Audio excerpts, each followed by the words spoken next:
gawin mo tong apat na bagay na to pag uwi mo galing trabaho. Una, isipin mo hindi ka papagod. Yun. Parang ititrick mo lang yung mind mo na hindi pa ako pagod kasi may gagawin ako. May gagawin pa akong something. Hindi pa ako pagod. Kahit nag-overtime ka sa trabaho, kahit maraming awol sa inyo, kahit talagang sobrang pagod ka na, isipin mo, hindi ka pa pagod. Pangalawa, kumain ka ng konti lang. Yung tipong malalamanan lang yung tiyan mo. Huwag kang kakain ng marami kasi aantukin ka niyan. Mababawasan yun ang productivity mo. Pero maniwala ka sa akin, kapag kumain ka ng marami, wala na. Matutulog ka na yan kasi pagod ka eh. So, pangatlo, linisin mo yung sarili mo. Maligo ka, mag-toothbrush ka, maghilamos ka, magpabango ka, o kaya suotin mo yung pinaka-paborito mong damit. Kumbaga ni-ready mo lang yung sarili mo para sa susunod mong gagawin na something.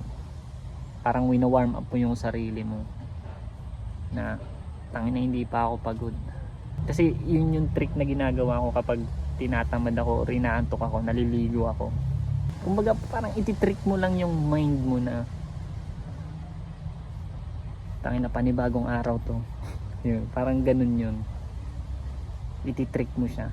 Kasi namamasdan ko pag uwi ko galing trabaho, tangina pagod na ako, wala na akong nagagawa kasi naubos na yung energy ko dun sa trabaho.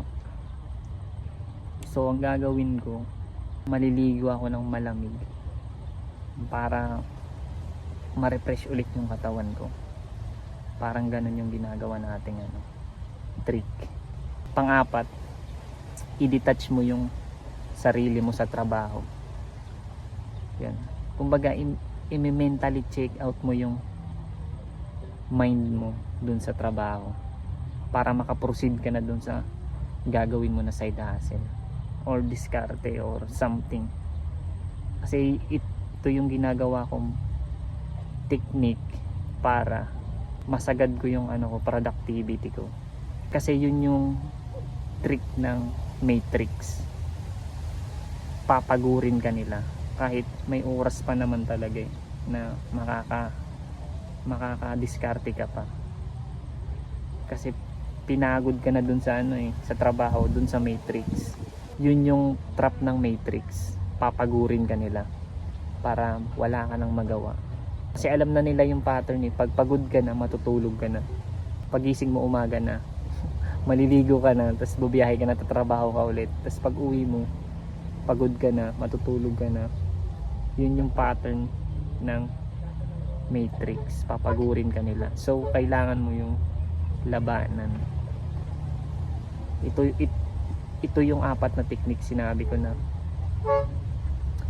isipin mo hindi ka papagod, maligo ka, magpabango ka, mag-toothbrush ka, maghilamos ka, kumain ka ng konti lang, huwag marami kasi antukin ka. Pang-apat, i-detach mo yung sarili mo sa trabaho. Isipin mo mentally check out ka na.